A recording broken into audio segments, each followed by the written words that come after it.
d'André Kambala Mujanaï. Je suis âgé d'un peu plus de la moitié du siècle.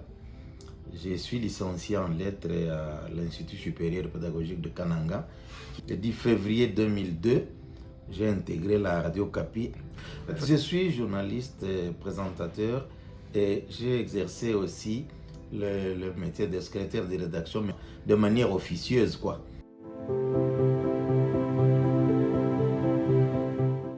J'ai fait des tests à la CNCC, chez Tabac Congo, à l'Unibra, partout là, ça ne réussissait pas.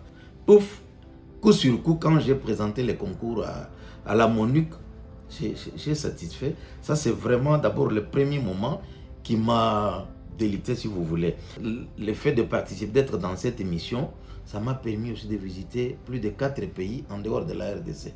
C'est un bon souvenir et les grands souvenirs que je retiens, c'est que j'ai déplacé toute ma famille de Kananga et elle s'est installée à Kinshasa. Aujourd'hui, elle va réaliser à peu près 10 ans de manière parfaite et avec tout ce qu'il y a comme conséquence que je peux garder de manière personnelle.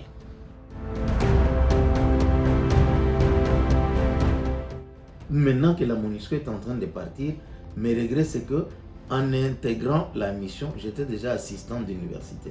Mais vous voyez, 19 ans après, des collègues qui sont devenus professeurs, ainsi de suite. Et je suis en train de poser des questions à cet âge. Je vais encore recommencer comme assistant avec des jeunes gens. Assistant, quand est-ce que je serai professeur?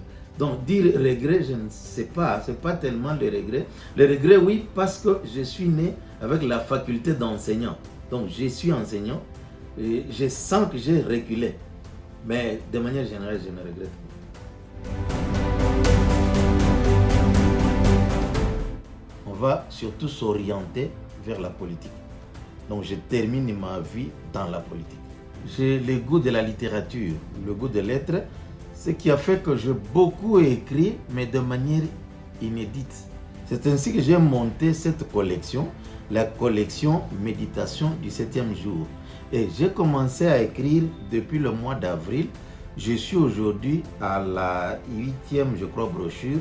Je sors les brochures chaque trimestre.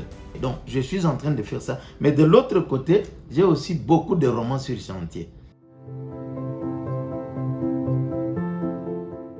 Je vais conseiller aux responsables de Radio Okapi de revenir un peu sur la rigueur dans le boulot. Quand on aime le boulot, qu'on s'y adonne. Et puis, qu'on évite la loi de moindre effort.